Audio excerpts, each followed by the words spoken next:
That is how you do a video game adaptation. Like goddamn, this series is beautiful. First off, can we just acknowledge once again how Pedro Pascal has smashed yet another lead role within the series? Like after Narcos and Mandalorian. I thought there was no way he could astound us again, but here I am gobsmacked by his performance.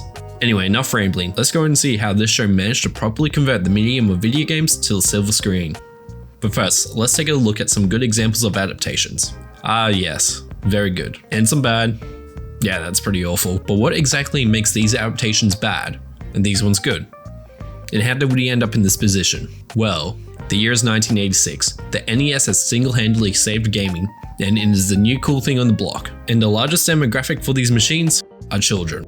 And that is where the issue begins. For years, businesses have been looking for ways to advertise to kids, but there are some ethical concerns regarding this one. So the most popular way to indirectly market to them is through media such as film and television, then have an accompanying toy line and merchandise to sell. Video game merchandise was never as popular during the early days, so the next logical step, in the name of profits, is to adapt video games to movies and hope for a successful toy line. But to increase profits and have films be topical, these productions were rushed with low budgets, which in turn led to terrible products. But something started changing around 2019. We actually started to see some good video game adaptations with the likes of Sonic, Castlevania, and Cyberpunk Edgerunners. Producers started to notice that if care was taken to make a decent product, fans of the series will actually go out and even buy merchandise. Like, wow, it's a pretty crazy idea. Anyway, let's get back to what makes The Last of Us actually amazing. First off, The Last of Us has actually remained true to the source material, almost to the point where it's a scene for scene recreation. Don't get me wrong, it's okay to stray away and create something unique.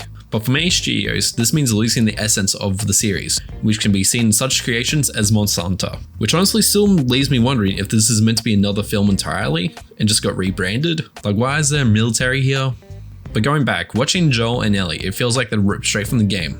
All the locations feel authentic and the clickers are just as scary. Secondly, the show has been given time. To be exact, filming started in July 2021, and the first episode was released in January 2023. That is almost 2 years of production, which shows patience, care, and love that went into creating the series. Whereas films like Hitman, Agent 47 had roughly a year of production to release, which while it was banking on the success of the reboot, still is not enough time to create meaningful content, which anyone who has seen this monstrosity can agree. Lastly, the casting was just so perfect. While arguably a few people could have played Joel, Pedro Pascal is just an amazing actor who has demonstrated his huge range, along with Bella Ramsey, Nick Offerman, and Gabriel Luna. They all added so much to the series and feel like people who are actually living through the end times. Victoria Thomas deserves more credit and needs to work on more adaptations because they know what they're doing. There are so many more factors that can be talked about, such as the marketing, timing, and writing. But these three factors is what makes the difference from the show being a masterpiece to another 1993 Super Mario Bros.